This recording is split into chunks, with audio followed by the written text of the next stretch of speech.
Bismillahirrahmanirrahim. Assalamualaikum warahmatullahi wabarakatuh. Alhamdulillahi rabbil alamin. Wassalatu wassalamu ala asyrafil anbiya'i wal mursalin Sayyidina wa maulana Muhammad wa ala alihi wa sahbihi ajma'in. Subhanaka la ilma lana illa ma 'allamtana innaka antal alimul hakim. Rabbi shrah li sadri wa yassir li amri wahlul 'uqdatam min lisani yafqahu qawli wa la hawla wa la quwwata illa billahil aliyyil azim.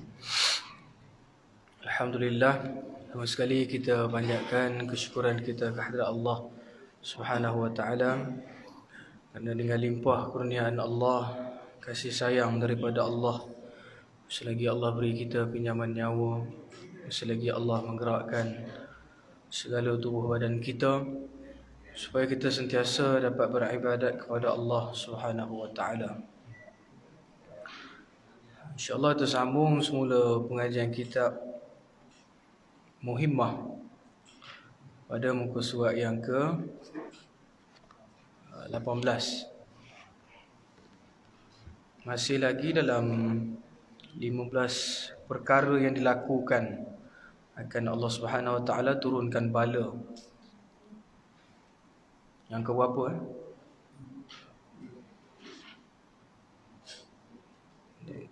Yang ke 10. Yang ke 10.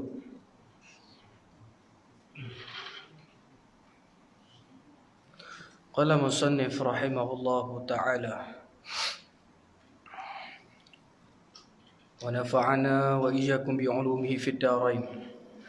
Kata pengarang rahimahullahu ta'ala, dan ke-10-nya apabila adalah sebaik-baik laki-laki itu takut bagi kejahatan, dan ke-11 diminum segala arak, dan ke-12 dipakai segala perhiasan sutera, dan ke-13 mengambil oleh kaum itu akan hamba perempuan yang bernyanyi-nyanyi, dan ke-14 bermain-main ia akan segala alat permainan seperti rebana dan kecapi dan biola dan serunai dan barang sebagainya. Dan yang ke-15 telah melaknatkan akan kesalahan umat ini oleh awalnya. Baik, yang ke-10. Yang ke-10-nya, salah satu daripada 15 perkara tu, yang ke-10-nya apabila adalah sebaik-baik laki-laki itu takut bagi kejahatan. Maksudnya ialah apabila seorang laki-laki yang baik, yang taat kepada Allah Subhanahu wa taala, lelaki yang soleh, lalu dia melakukan kejahatan, maka dia kira sebagai satu bala daripada Allah Subhanahu wa taala. Dia orang yang soleh, orang yang taat kepada Allah Subhanahu wa taala, tapi pada satu masa dia melakukan kesalahan, melakukan dosa kepada Allah asbab daripada hasutan sahabat-sahabatnya. Umpamanya kawan-kawan dia hasut, kata buatlah jahat, sedangkan dia adalah orang laki-laki yang beramal soleh. Maka kalau dia lakukan benda tu, maka Allah Subhanahu wa taala akan turunkan bala.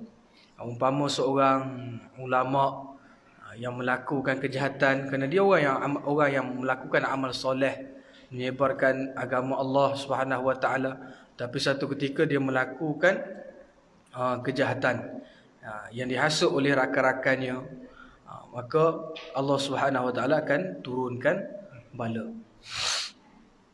Dan ke-11 diminum segala arak berleluasa, kan? Kita di negeri dalam Malaysia ni siap ada kilang arak lagi ya. Di Malaysia ni hebatnya sampai tahap ada kilang arak. Kadang kita rasa apalah yang kita nak jawab, kan? Kalaulah Nabi Muhammad sallallahu alaihi wasallam masih hidup, apa yang kita nak jawab pada Nabi bila kilang arak duduk dalam negara kita? Memang kita tak boleh menghalang orang kafir daripada meminum arak, tetapi arak ni telah pun berleluasa dalam negara yang dipanggil sebagai negara Islam. Arak terlalu berleluasa. Macam sekarang ni nak dapatkan arak kat tak susah tuan-tuan. Pergi 7-Eleven, buka peti ada arak. Dari sebesar-besar botol sampailah sekecil-kecil botol dia jual arak tu. Mudah untuk mendapatkan arak. Jadi itu salah satu bala yang Allah akan turun. Kerana Allah telah mengharamkan arak ni bukannya melalui hadis Nabi dah. Allah sendiri bagi tahu dalam Al-Quran. Ya ayyuhallazina amanu innamal khamru. Allah kata, wahai sekalian orang beriman, sesungguhnya innamal khamru, sesungguhnya arak tu. Innamal khamru wal maisir wal ansab wal azlam rijsum min amali syaitan. Merenung nasib, main judi, Allah kata semua ni daripada perbuatan amalan-amalan syaitan belaka. Maka Allah di situ jelas, Allah mengharamkan perbuatan meminum arak ni. Atau seumpama dengannya. Ada orang dia tak beli arak. Tapi dia air biasa ni, air ketung tu dia campur apa? Bila minum dia pening. Nampak tak? Bila dia pening tu membawa kepada kemudaratan pada diri dia tu, maka hukum jadi sama seperti arak. Dan ada lagi satu hukum, walaupun katakan air tu halal, umpama saya bagi tuan-tuan ni cerita bab hukum fiqh sikit dah. Air ni halal. Tapi kalau kita ambil dia buka buat macam minum arak, buat laluk-laluk, buat-buat je, tak bukannya arak dah. Air kosong. Air kosong je. Tapi kita buat saja-saja buat laluk. Minum macam-macam, minum arak. Umpama kita buat gitu kan, maka hukumnya sama seperti kita minum arak. Walaupun air dia bukan arak. Tapi kita saja-saja buat air elok. Kadang orang lain tu minum air teh tapi saja buat pening-pening. Macam perumpamaan orang yang minum arak, maka sama hukumnya seperti dia minum arak.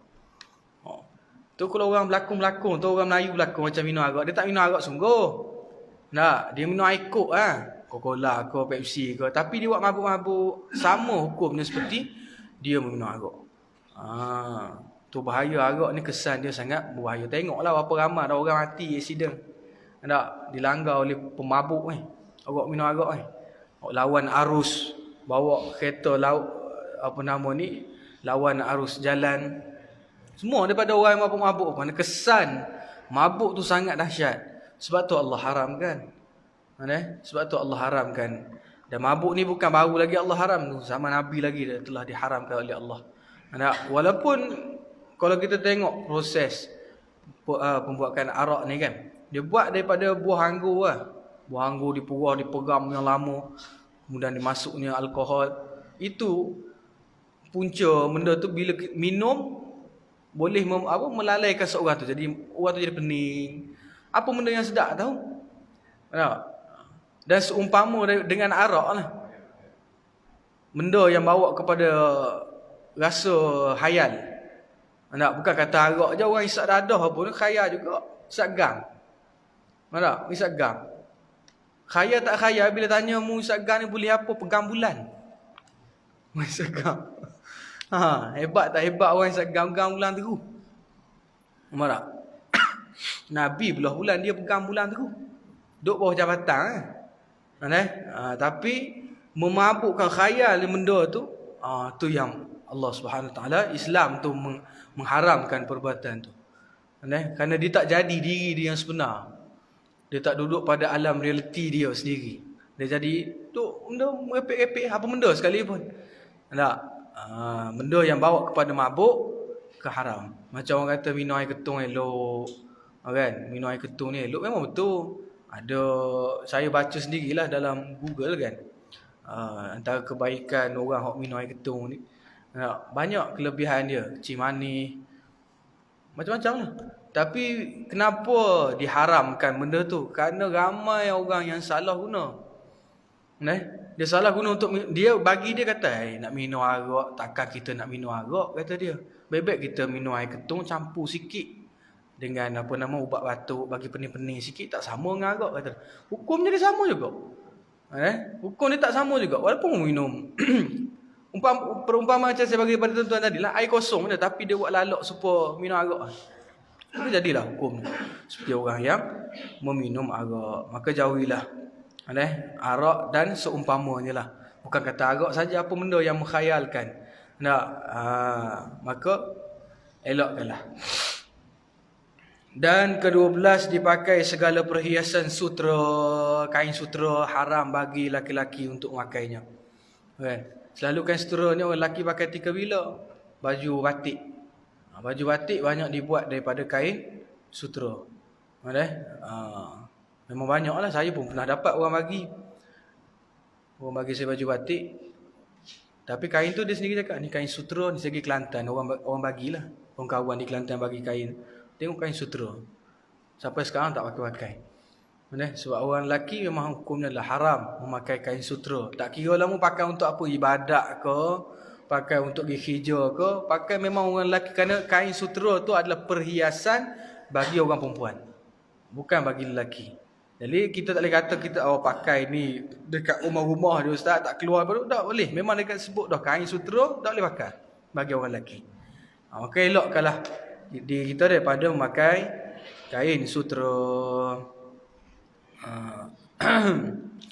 Dan ke-13, mengambil oleh kaum itu akan hamba perempuan yang bernyanyi-nyanyi. Kenapa dia kata gini? Kerana hamba yang bernyanyi-nyanyi. Kalau zaman dulu kan, orang yang ada hamba, dia akan, kalau hamba dia pula yang pandai menyanyi, dia akan panggil orang-orang ramai-ramai duduk dalam satu kemah. Kemudian hamba dia akan perintahkan hamba dia untuk menyanyi. Lalu orang bayar. Dia kata hamba ni, mana hamba tu perempuan lah. Kerana suara perempuan ni dia adalah aurat. Masuk aurat tu macam mana? Dia tak boleh melunakkan suara dia di hadapan orang bukan mahram dia. Dah tu penyanyi-penyanyi perempuan apa semua tu kira kan haram lah. Ustaz tak cakap gitu. Dah, hukum dia gitu dah. Siapa tak yang dengar tu pula lah di kalangan orang lelaki. Orang perempuan dia nak menyanyi tak masalah, tapi hanya kepada orang mahram dia saja. Makcik-makcik belakang nak menyanyi. Nyanyi kat suami, nyanyi kat cucu. Nyanyi kat anak-anak boleh, tak ada masalah. Tapi kalau menyanyi depan surau tak boleh. Depan surau nyanyi. Nyanyi atas petah dan sebagainya. Dah tu penyanyi-penyanyi itu kira macam mana? Haram hukumnya. Dia tak ada dalam hal ni, dia tak ada kata berbeza pandangan ulama, ada khilaf ke apa, tak ada. Kerana orang perempuan memang tak boleh dia bernyanyi di hadapan lelaki yang bukan mahram. Sekalipun dia nyanyi itu lagu nasyid. Sekalipun dia nyanyi lagu tu lagu nasyid. Kan? Kata kalau dia nyanyi lagu nasyid bunyi-bunyi Arab lah sikit. Kan? Apa tu lagu Arab lah. Kan? Tak kisahlah lagu apa pun. Dah lupa lah nyanyi. Tapi tak kisahlah lagu apa. Tapi kalau orang yang bukan mahram dengar, tetap tak boleh. Sekalipun dia nyanyi lagu tu lagu nasyid. Kalau orang lelaki macam mana pula? Orang lelaki dia boleh menyanyi dan orang perempuan boleh mendengar, tapi hukumnya adalah makruh. Kalau lagu tu berbentuk kepada yang kosong, maksudnya lagu yang tak ada makna apa pun. Aku cinta kamu, kamu cinta aku, habis.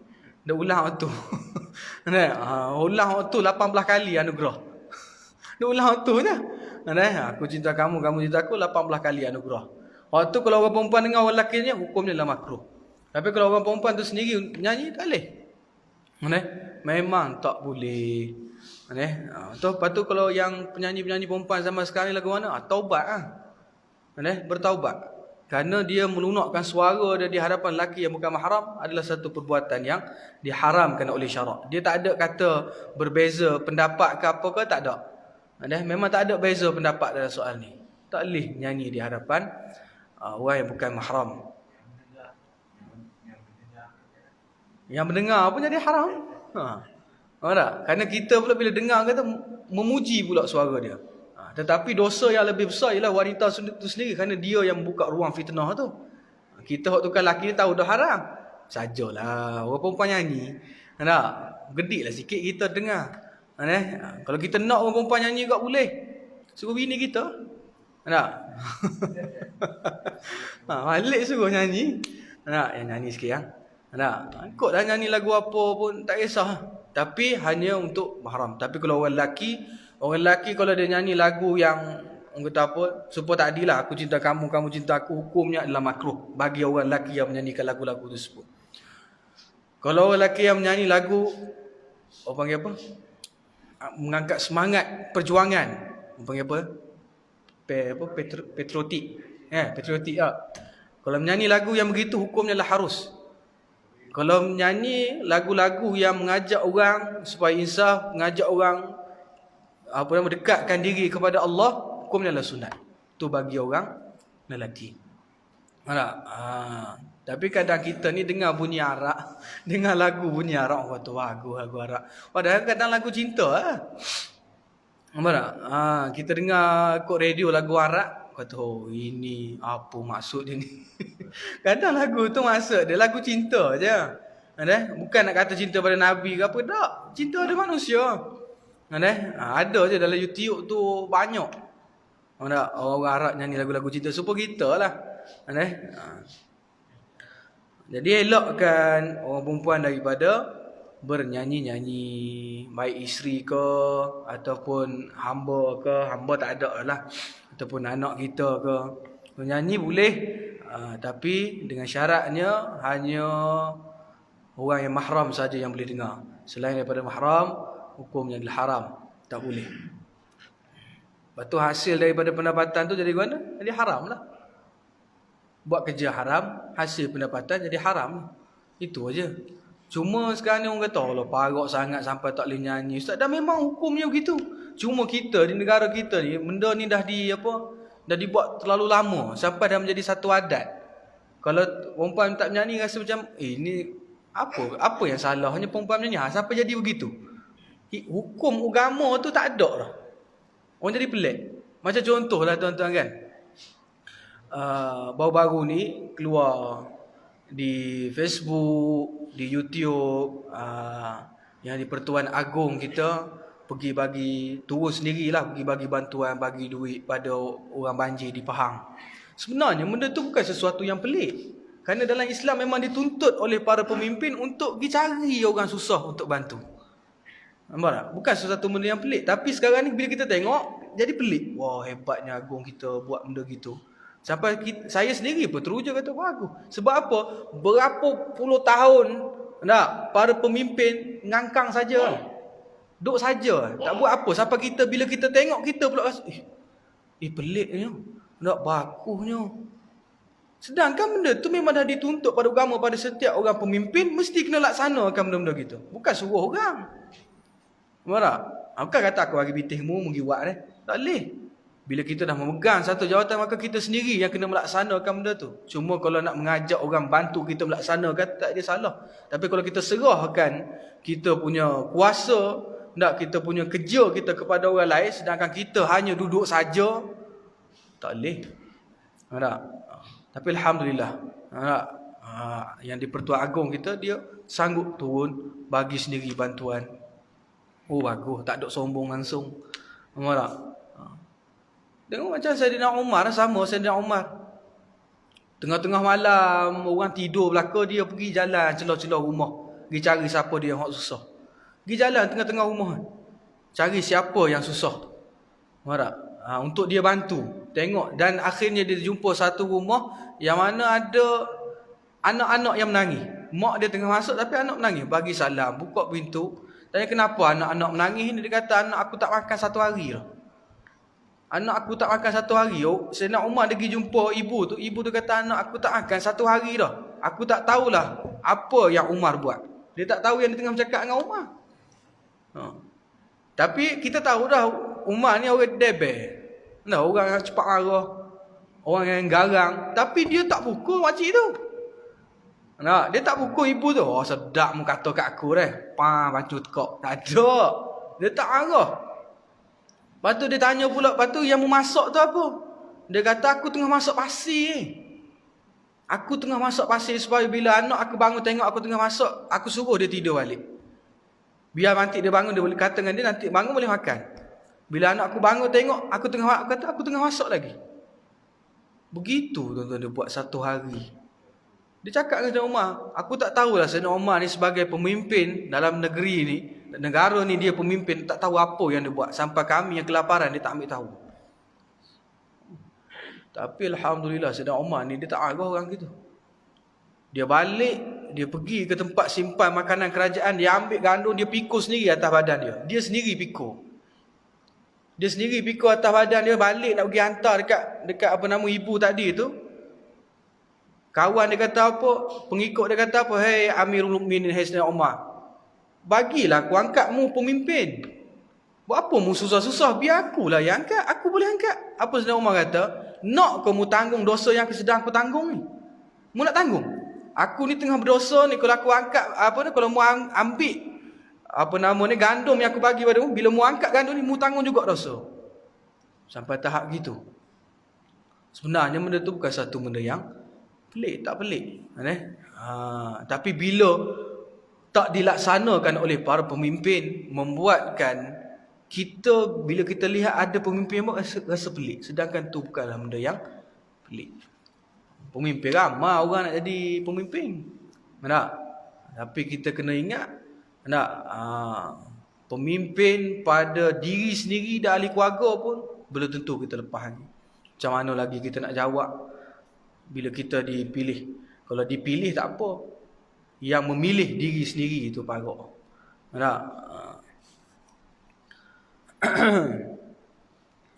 Dan ke-14, bermain-main ia akan segala alat permainan seperti rebana dan kecapi dan biola dan serunai dan barang sebagainya. Yang ini sahaja yang mempunyai khilaf para ulama, perbezaan pandangan para ulama. Imam Al-Ghazali ni ulama tasawuf. Kita biasa dengar sangat dah Imam Al-Ghazali ni. Biasa sangat dah kita dengar. Dia ni, Imam Al-Ghazali adalah ulama tasawuf. Namun dia membenarkan permainan muzik ni. Dia kata main muzik hukumnya harus selagi mana muzik tersebut tidak melalaikan seseorang itu daripada mengingati Allah. Maksudnya main muzik boleh, tapi selagi mana muzik tersebut dia buat lagu-lagu Islamik, dia buat lagu-lagu yang buatkan orang ingat kepada Allah, insaf dan sebagainya, maka jadi harus hukumnya. Harus main dan harus kita mendengar. Kerana Allah cipta kita, lumrah manusia ni ialah yang suka kepada muzik, suka kepada lagu. Allah cipta kita gitu dah. Kita tak boleh lawan dah fitrah tu. Pasal Allah cipta kita yang suka pada lagu. Cumanya atas diri kita, sampai tahap perkara tu boleh melalaikan kita ataupun tidak. Islam kan kata tak bagi terus. Supalah macam tadi. Orang perempuan nak menyanyi, bukan tak boleh nyanyi, boleh. Tapi Islam dia bagi had dia. Mu nak nyanyi boleh, hanya sekadar ahli keluarga je yang dengar, bagi orang perempuan. Kan? Kalau nak nyanyi lebih daripada tu, nak bagi orang kampung dengar, tak boleh. Tak? Di Islam kan kata makna tak boleh. Tak boleh kata tak boleh semua, tak boleh. Bukan gitu. Islam dia bagi tapi dia ada hak dia. Islam bagi tapi dengan cara yang betul. Begitu juga dengan alat muzik ni. Islam bagi kita main alat muzik, tetapi jangan sampai alat muzik tu melalaikan kita. Sampai tahap tika azan pun kita duk main lagi. Sampai membuat lagu-lagu yang membuatkan manusia ni lalai daripada mengingati Allah. Tu lagi parah. Itu berapa banyak lagu yang orang buat sampai lalai, kepala goyang gitu, Scorpion. Tu haji tu layan Scorpion. Kan main-main, ngangguk-ngangguk kepala, tak ingat apa tu, supaya orang mabuk dah tu. Sebab tu muzik-muzik dia jangan sampai dia kita main muzik-muzik tu yang membuatkan kita ni lalai daripada mengerti Allah. Namun muzik-muzik ni boleh dialunkan dengan zikir, tetapi tak boleh dialunkan dengan ayat Al-Quran. Muzik-muzik kan kita boleh alunkan dengan zikir-zikir, subhanallahi walhamdulillah, ada ketuk-ketuk ke apa, tak ada masalah.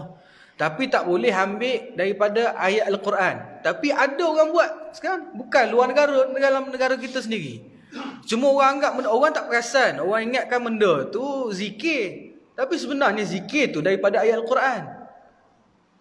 Kerana dalam surah An-Najmi, Saya rasa tuan-tuan pun tahu zikir ni. Laisa laha min dunillahi kashifah. Buka surah An-Najmi, muka pertama, muka kedua, muka yang terakhir. Dia 2 muka setengah. Surah An-Najmi dia 2 muka setengah. Tengok pada ayat terakhir. Dia 3 ayat, 3 ke 4 ayat sebelum daripada habis surah An-Najmi. Laisa laha min dunillahi kashifah. Afa min hadzal hadits ta'jabun wa tadhakun. Ada sampai ayat dia habis. Ada orang yang saya tengok dalam YouTube, lama dah saya dengar, 3-4 tahun dah. Saya tengok dia lagukan Laisa laha min dunillahi kashifah ni dengan alunan muzik. Sehingga perkataan tersebut, ayat tersebut sampai dia tak ikut tajuk yang sebenar. Dia Laisa laha, mana boleh berhenti situ? Min dunillah, berhenti situ min dunillah. Lepas tu ambil pula hika, mana datang ha lagi tu? Pada kalimah Allah tu, ha tu, alif lam ha tu habis dah. Mutasawwir dah ambil lah hika syifah lagi. Tapi dia buat gitu. Wasak ayat Al-Quran. Tak ada orang tegur Ustaz, orang tak perasan.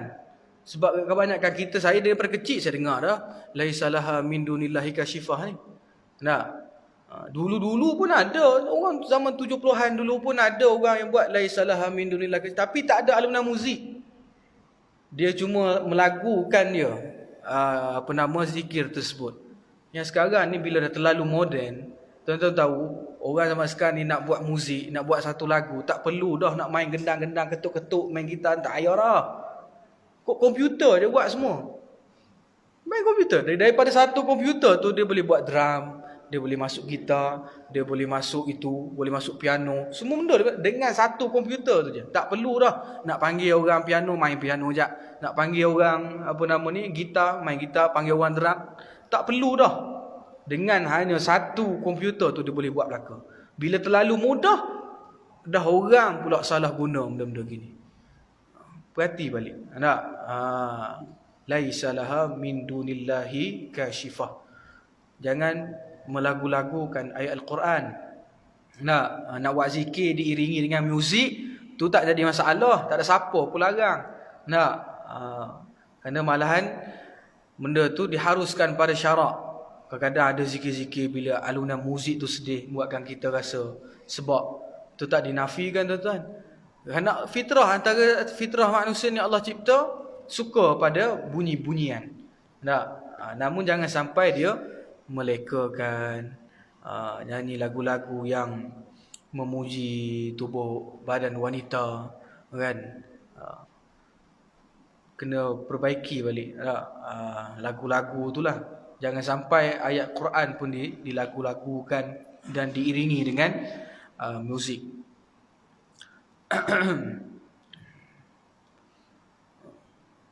Jadi permainan muzik ada berbeza pandangan ulama. Ada yang terus mengharamkan, tak boleh. Bagi mereka tak boleh. Macam kita di Malaysia masih lagi berpegang kepada yang mengatakan boleh main alat muzik, cuma jangan sampai leka dan lalai. Lagu sekarang tak ada makna apa-apa. Ada lagu yang minta mati pun ada. Lagu minta mati. Oleh putus kasih, dia putus cinta kan. Matilah aku, kata dia. Putus kasih dah ni, gawe aku lari dah. Biarlah aku mati. Mati sungguh tahu. Dia minta nyanyi lagu benda tak ada makna apa. Lagu zaman sekarang. Lagu-lagu cinta tu lah, tak ada makna apa-apa. Merosak kan fikiran orang zaman sekarang. Budak-budak muda lah ni, tuan-tuan. Mana dengar nasyid? Sekarang mana dengar nasyid? Tak ada. Tak ada siapa budak-budak sekarang nak dengar nasyid. Alasan Allah nasyid ni bunyi lama, maksud tak menjiwai dan sebagainya. Dah lagu mati mendengar tu. Dah nak mati sangat. Berasa nak mati sangat dah ke? Lagu minta mati pula dah. Tuan-tuan ingat, mungkin tuan-tuan kenal kan zaman tuan-tuan jugalah kot. tahun 70-an. Tapi saya dengar kata arwah ni dia tak famous mana, tapi lagu-lagu dia masih didengar sampai sekarang. Arwah Ahmadi Hassan. Mungkin tuan-tuan kenal lah kot, kan? Dia kata dia meninggal pada tahun 2010. Meninggal tahun 2010. Tahun 70-an banyak lagu-lagu Islamik yang dia buat. Tuan-tuan dengar, balik buka Ahmadi Hassan. Dia punya lirik dia tu mudah kita faham dan ada makna. Ini baru dengar tak lalai. Banyak lagu-lagu dia tuan-tuan. Dia kurang dalam lagu-lagu dia kurang menggunakan perkataan Tuhan. Dia terus direct sebut Allah dalam lagu-lagu dia. Tuan-tuan perhati, antara banyak lagu dia tak kurang menyebut pada perkataan Tuhan. Dia sebut Allah. Lagu dia sebut ingat akan Allah pada setiap masamu. Tu bagus lagu-lagu. Dengar orang nak dengar lagu gini. Baru tu lagu yang bawakan kita ni mendekatkan diri kepada Allah. Maka benda ni jadi satu amal jariah pada dia. Kalau dia dah meninggal, asbab lagu dia orang dengar, orang rasa bertaubat, orang rasa insaf atas perbuatan tu, dia dapat tu saham dia berjalan ke akhirat. Dah kalau orang perempuan menyanyi tadi, masa hidupmu haram dah, mu mati dapat lagi. Mati dah tu dapat lagi saham orang pasang lagu-lagu dia tu. Mati tu dapat lagi. Allah, nyanyi sungguh. Nak. Sebab tu jangan sesekali melangkah pergi ke situ. Suara musdak lagu mana pun nyanyi di rumah sudah. Mana? Asal nyanyi luar. Tapi kalau cakap gini pada golongan-golongan mereka, marah dah. Tak, mufti tak ada cakap mu pula pandai-pandai kata dia. Suruh mungkin tanya mufti, apa hukum dia? Tak? Kalau mufti kata, hai, apa orang perempuan menyanyi ni dia berbeza pandangan ulama. Mufti gila panggil. Ya. Mufti gila panggil. Pasal apa hukum dia jelas dah haram. Tak? Menyanyi itu jelas dah haram. Dia tak masuk dalam bab apa tu? Musabaqah taranum bagai tu tak masuk bab tu. Tu beza pula lagi pandangan ulama. Ada yang mengatakan haram tu tak boleh kok. Ada yang mengatakan boleh. Harus. Tapi kalau ada orang yang memuji, sedap. Walaupun dia baca Quran tapi orang kata sedap suara kakak ni. Tu kakak. Kakak ni dia ni lah. Sedapnya lah suara dia. Bila orang kata itu pun ada ulama mengatakan tak haram kok, tak boleh musabaqah ni. Tu tak boleh kok. Tapi kita di Malaysia ni masih lagi pegang kerana masih ada qaul, ada para ulama yang masih berpendapat mengatakan musabaqah tu boleh dibuat oleh wanita, kan? Tak ada masalah. Geng-geng apa? Berzanji apa semua tu kan. Berzanji marhaban. Tu tak ada masalah. Namun tetap juga tak digalakkan pada syarak. Nak buat boleh, hanya golongan perempuan saja. Nak pergi marhaban rumah orang. Rumah Tuan Haji ni pasal apa baru dapat cucu. Suruh semua orang lelaki keluar belakang, duduk dalam rumah tutup pintu belakang. Ni dak muajah. Muajah dia muajah ni dia ketua lah, ketua marhaban. Dia nampak tu imam lalu, lagi kuat dia cakap. Dia nampak tu imam lalu lagi kuat dia marhaban. Tak boleh. Tak digalakkan. Tu je. Buat apa nama ni nak buat boleh, tapi buat hanya golongan apa nama ni cukup sekadar golongan wanita sahaja ataupun yang bukan yang hanya pada mahram dia. Dan ke-15 telah melaknatkan akan kesalahan umat ini oleh awalnya. Maksudnya ialah memperlekehkan dan telah melaknatkan akan kesalahan umat ini oleh awalnya, iaitu orang yang suka memperlekehkan ulama-ulama. Hukum-hukum para ulama ramai orang pelekehkan. Salah satu ni zaman sekarang ni lagi mudah kalau tuan-tuan nak tengok. Buka dalam Facebook. Hak bukan ahli agama nak bercakap pasal agama sampai tahap menghina para ulama. Sekarang ni dia bukan ahli agama. Macam kata, ni apa ni, solat-solat jarak ni Nabi tak buat, kata dia. Solat-solat jarak ni Nabi tak buat. Ulama kata buat solat jarak ni bukan sebab apa, takut kalau terkenanya penyakit itu, ada bahaya. Ada sebab penyakit, satu penyakit yang boleh meragut nyawa seseorang. Ulama kita tuan-tuan kan cakap dalam grup WhatsApp. Tahu? Mufti-mufti di dalam negara kita ni, termasuk dengan menteri agama ke, mufti ke, bukan cakap dalam WhatsApp dah. Ada? Mari mufti Kedah WhatsApp. Halo semua, geng. Kita suruh demo ni solat jarak lah. Tak suruh buat gitu. Diorang berkumpul semua para alim ulama ni negara kita ni, bincangkan soal ni. Bukannya main cerita lah WhatsApp gitu je, tak. Jangan kita salah faham. Dah bila ulama dah tetapkan kepada kita benda-benda gini, maka kita ikut je lah. Kita siapa? Nak melawan mereka. Kadang ada orang ni ilmu tak setara mana pun, baru lagi mengaji tapi berani dah nak lawan para ulama. Pasal apa? Berasa diri dia lebih. Kenapa? Cari ilmu bukan kerana nak buang kejahilan, tapi cari ilmu kerana nak tunjuk dia tu hebat daripada orang. Punca. Sekarang banyak tuan-tuan. Dalam Facebook hari-hari saya tengok orang tu. Benda ni benda yang bahaya. Ulama buat siap dah. Sedangkan Nabi halau seorang sahabat yang datang ke masjid kerana mulut dia bau bawang lah. Nabi halau balik. Nabi halau balik. Bau bawang apa? Ni bukan pula kita yang ada penyakit begini. Bukan saja-saja kita buat solat jarak ni. Ulama kita ada mereka punya dalil. Kita semua serah pada mereka lah tuan-tuan, kerana kita ni tak pandai. Kita tak reti. Jangan kita buat hukum kita sendiri. Ni dah tak reti, pas nak buat hukum sendiri, kata boleh benda tu. Tak boleh lah, mu bukan ahli dia. Buat mak buat kerja gapo mak, aku kerja kedai makan je basuh pinggan. Tapi dia berani dah dalam ni dia cakap hal-hal agama. Tak kena gitu. Sebab kita bukan ahli dia. Dan ada pula orang yang mengikut-ngikut benda-benda gini.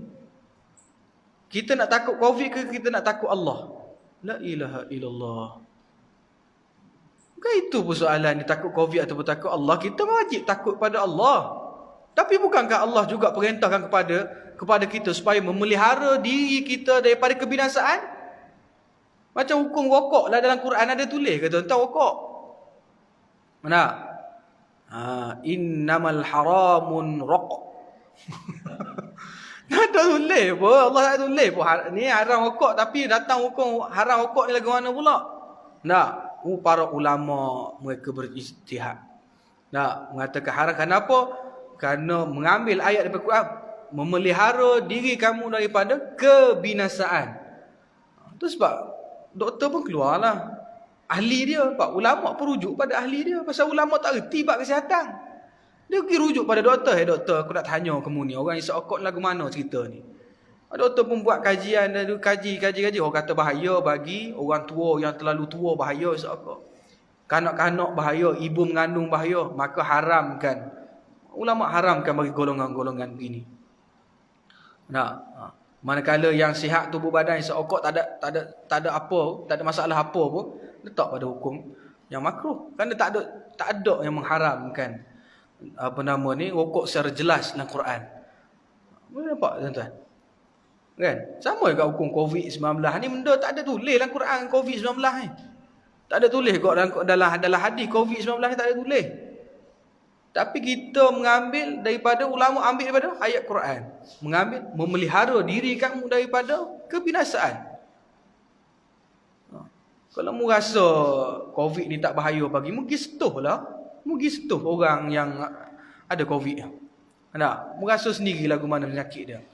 Saya tengok tuan-tuan, ada orang, saya tanya sendiri pada kawan saya doktor tuan-tuan. Saya tanya sendiri pada dia.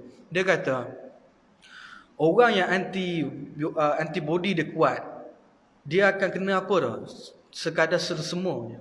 Sesema, pening kepala, kurang selera makan. Itu sahaja. Orang yang antibody dia kuat. Tapi orang yang antibody dia lemah, Antaranya orang tua yang banyak penyakit, bila dia kena COVID ni, dia boleh cepat merebakkan lagi semua penyakit dia tu. Maksudnya kalau dia ada sakit kenciman ni, dia boleh memudahkan lagi mengaktifkan sakit tersebut. Saya tanya sendiri pada kawan saya, dia kata tu yang ada yang sihat. Kebanyakan yang sihat golongan yang muda. Yang meninggal sekarang ni, yang dah mati sebab COVID ni 500 lebih. Tapi semua bila dibagi tahu pada kita yang mati tu kenapa? Kerana ada sakit latar belakang ni apa? Kenciman ni, buah pinggang dan sebagainya. Nampak tak?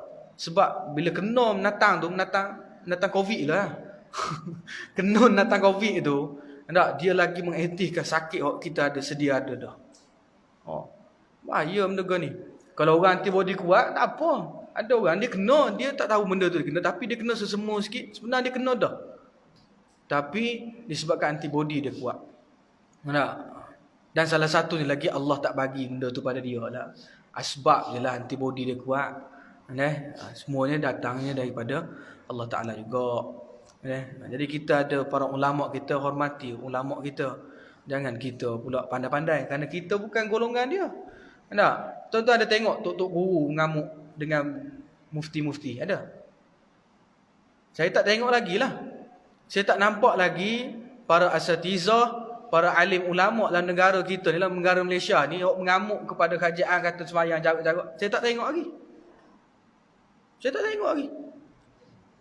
Tak jumpa lagi. Nak kata ahli jawatan kuasa fatwa ke, tok-tok guru pondok ke, marah sembahyang jarak ni, saya tak nampak lagi. Saya tak jumpa lagi. Yang bisi-bisi yang mana? Ni. Kaki okok suria ni. Kaki okok suria ni. Mulut bos saya sangat ni. Ni tak kena, tu tak kena. Tak kena belaka. Hormatilah, kita ada ulama' kita. Dah kalau ulama' kita bagi benda yang salah, kita tak tahu benda salah, dia tanggung kat akhirat, kita lepas dah. Kita lepas dah tuan-tuan. Kalau kata ulama' bagi fatwa benda yang tak betul, mereka bagi fatwa benda tak betul, kita ikut, dan kita memang kena ikut fatwa tu. Sebab kita tak tahu apa. Bila kita ikut di akhirat esok, kita tak tanggung dah. Kita tak tanggung. Dia, kalau menteri agama bagi fatwa benda tak betul, dia kena tanggung kat akhirat esok. Kita lepas dah. Kan Allah suruh kita, wa ati'u Allah wa ati'ur Rasul wa ulil amri minkum. Kan? Allah kata taatlah kamu pada Allah, taat kepada kamu kepada Rasul, taat kamu kepada wa ulil amri minkum, pemimpin di kalangan kamu. Taat pada mereka dalam soal agama ni. Dia kata gini, ikut ajalah. Kalau mereka buat semua benda ni ada sebab-sebab kata tu semua ada orang tanggung kat akhirat, kita lepas dah. Sebab kita tak erti, kita tak tahu, kita ikut aja. Sebab apa Allah sendiri kata wa ulil amri minkum. Kalau kata pemimpin tu ajar kita benda-benda salah, sedangkan kita tak tahu benda tu salah, dia kat akhirat dia tanggung, kita lepas tuan-tuan. Umpamalah macam dalam semayang. Dalam semayang, kita tak tahu imam tu dia semayang, dia tengah junuk ke tak. Betul? Takkan kita nak tanya, mam, junuk tak ni? Takkan nak tanya kata imam gitu. Yang tahu tu imam tu lah, dia tahulah aku junuk ke tak. Jadi kalau dia semayang bersama dengan itu imam yang kena junuk, makmum tadi sah nak semayang dia? Sah lah. Sebab dia tak wajib tanya tu imam. Sebab benda tu dia tak tahu. Nampak tak? Dia tak tahu tu imam tu junuk ke tak ke. Tapi saya pernah kena sekali dulu. Tapi janganlah tu imam tu bila dah tahu diri tu junuk pergi buat pengumuman pada jemaah pula. Tak jadi imam. Ingat dulu masa saya tugas imam di Masjid Nurul Hidayah, Kampung Pandan Dalam, Kuala Lumpur. Tahun 2013 tu kan. 7-8 tahun yang lepas. Tugas itu subuh Jumaat. Subuh Jumaat tu tugas. Kita tidur lewat. Pagi tu bangun-bangun sedar-sedar orang azan dah. Tok Bilal pula azan lah derah. Azan laju. Allahu Akbar, Allahu Akbar, Allah. Tak berhenti. Azan laju. Kita sedar-sedar. Alamak. Lupa kita junuk. Ambil uduk siap pergi masjid. Pergi masjid, biasa. Pergi masjid. Sampai dalam bilik Tok Imam tu buka Quran. Belek Quran dulu. Nak jadi Tok Imam subuh. Belek dulu sudah sejadah dengan insan. Takut-takut lupa, balik dulu. Qomat, semayang je biasa. Oh, subuh tu baca kuat saya pagi tu. Oh, baca sungguh lah. Bila habis semayang siap apa semua, tengah wirid apa tu, habis wirid. Tengah mana yang saya sedar? Wassallallahu ala sayyidina Muhammad wa ala alihi wasahbihi ajma'in. Subhana rabbika rabbil. Sampai kat rabbil tu je tuan-tuan tu. Alamak, aku junub. Teringat. Tapi kita masa tu semayang kita je yang tak sah. Makmum sah. Tapi jangan pergi rumah minta maaf semua. Jemaah. Tak. Hamba lupa mandi junub pula pagi ni. Juruh sangat Tok Imam ni. Tak. Jujur sangat. Tak legak. Kena. Inilah maksudnya. Itulah perumpamaan. Silap kita tuan-tuan. Kan? Benda yang kita tak tahu. Tok Imam tu kalau dia tahu. Dia jadi imam juga. Umpama Tok Imam dia tengah semayang. Tiba-tiba kentut. Dia kata, aku tu imam, malu lah pula aku nak keluar ni, kata dia. Dia pun semayang juga. Sedangkan semayang dia tak sah. Haram dia teruskan solat. Dia teruskan solat dia tu haram. Umpama rakaat kedua dia ketuk. Ketuk. Nah, tapi dia seorang, dia sedar dia ketuk. Nah, tapi dia kata, malu pula aku nak keluar ni, kata dia. Malu lah aku nak keluar. Dia teruskan semayang dia tu. Dia teruskan semayang tu, haram perbuatan dia tu. Marah. Yang dosa siapa? Dia lah kena tanggung pasal dia tahu. Makmum kena tak? Makmum tak kena. Allah takkan tanya, Tuan Haji, pasal apa mu tak tanya Tok Bilal dia junub ke tak? Pasal apa mu tak tanya ke Tok Bilal dia ni ketuk ke tak? Allah tak tanya pada kita. Allah tanya pada pemimpin. Wa ulil amri minkum. Allah akan tanya pada mereka. Maka nantilah oleh kamu pada ketika itu akan kedatangan bala angin yang merah, atau ditenggelamkan dalam bumi, atau diubahkan rupa seperti rupa anjing dan babi dan barang sebagainya.